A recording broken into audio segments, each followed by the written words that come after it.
A wise person once told me, dreams don't work unless you do. We try so hard in our lives to fit in. We try to fit into certain groups, certain frats, certain sororities, among certain friends.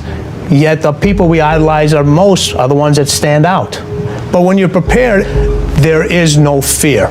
There is no fear of failure, because even if you've walked out of something and you feel like you failed at it, your preparation is so strong that you're going to take that failure and turn it into the outcome you desire. And most people stop at failure. Okay? We've all failed at things. I'm going to continue to fail at stuff. Right? It's the most powerful tool you can use. But it all depends on how you use it. What would your future be like if you decided to want that which you desire so strongly that it prepares you past your fears, that you experience the fear, as the one book says, feel the fear and do it anyway? Life is 10% what happens to you, is 90% what you do about it. No matter who you are, no matter where you are in life, you can take the lid off of your job. And if you're wondering if you still have the lid on in your life, here are some clues that's going to let you know that the lid is still on. If you're not excited about waking up in the morning, if you're sitting around bored out of your mind, if you got time to do everything anybody asks you to do, you probably got the lid on. If when you tell your dreams to all your friends, it makes sense to them, you got your lid on, man. Your dreams should not make sense to everybody. You got to say something that make people go, how you gonna do that? That's when you got the lid off. And if I were you, I'd do that. I'd take the lid off. Makes sense to me, don't it? They're always going to get ready to get set to get going.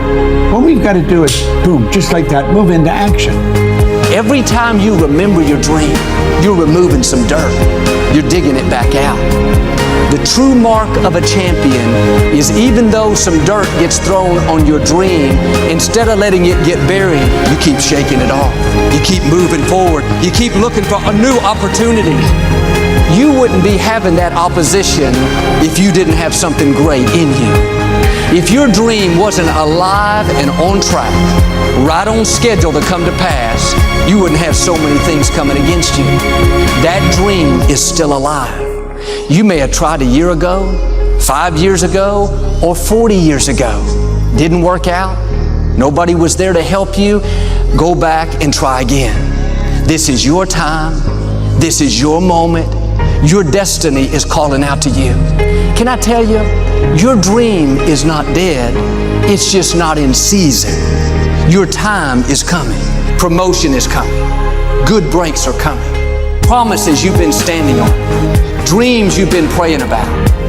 Lack is not your destiny. Constantly struggling, barely getting by is not the end of your story. These light afflictions are for a moment. The adversity is temporary, the glory is eternal.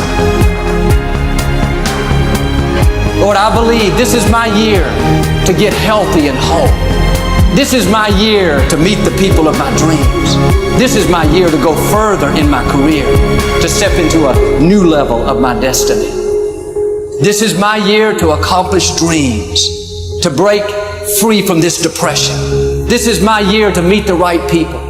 This is my year to get healthy and whole. This is your year to see double. This is your year for vindication, for restoration, for new beginnings. Now get your mind going in the right direction.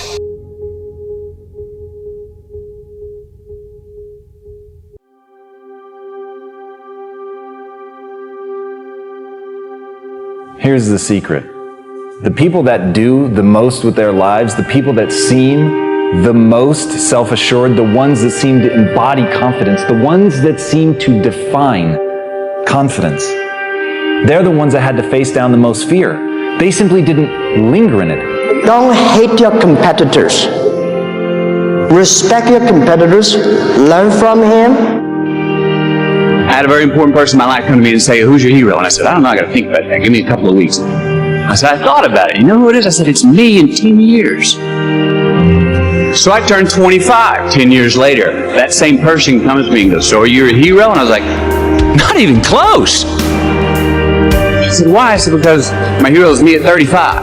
So you see, every day, every week, every month, and every year of my life, my hero is always 10 years away. I'm never going to be a hero. I'm not going to attain that. I know I'm not. And that's just fine with me because that keeps me with somebody to keep on chasing."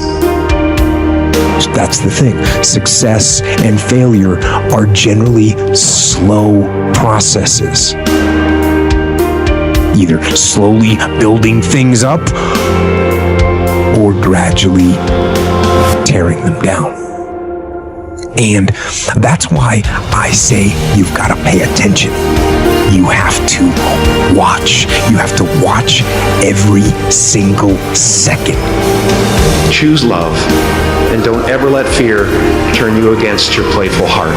I believe in manifestation. I believe in putting a rocket of desire out into the universe, and you get it when you believe it. You get it when you believe you have it, and that's the key.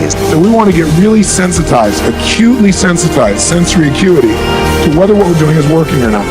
And by the way, sensory acuity is really the measure of a person's intelligence. What I mean by that is, how do we measure intelligence? Intelligence is a measure of the number and quality of distinctions you have in a given situation. You can handle this, you just haven't figured it out yet. It's all right, this is your training period. This is the tuition you have to pay for what you don't know. You can do this, other people have done it. It doesn't take an Einstein. Get you some people that can teach you some stuff that you don't know. Get you some people that have done it successfully and learn from them.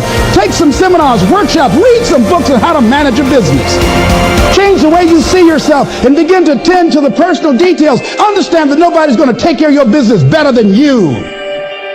You will notice the most successful people in any field, they are usually the ones who have failed more than anybody else.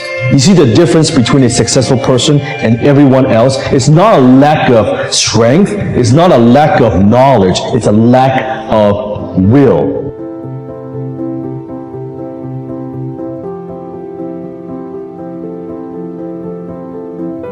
You must experience what this life is totally, isn't it?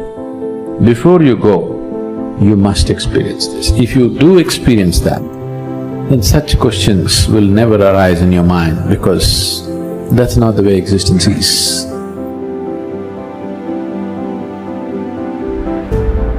It's up to you. In a world where we're taught to look outside for answers, for a job that will make us happy, for money that will make us happy, the answer is within. We already have it.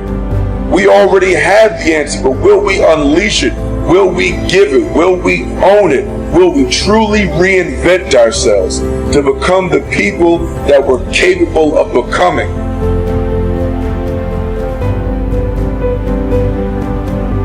The bow too tightly strung is easily broken, says one of the proverbs. Balance is a gorgeous thing. So be monomaniacal in your execution around your high-value targets, your HVTs, your mission plan, but also build in some rewards. And that's going to send a gorgeous message to your conscious and your subconscious mind that, hey, this daily practice of execution around my deliverables is a beautiful thing. And you create this thing called momentum. And the monk who sold his Ferrari, I went back and I saw this recently. I think there's a whole chapter on momentum. And you become like this. I love skiing. You start off small, but as you go down the slope, you pick up momentum. A lot of people say, Robin, where do I start? I want to start a new business. I want to become a better artist. I want to find the love of my life. I want to be a world-class creative. I want to multiply my financial life. Where do I start? You just start. You just start. There's great power in the start. And when you start, life starts supporting you. Well, God wants us all to be courageous, because He knows we'll face times in life and situations and circumstances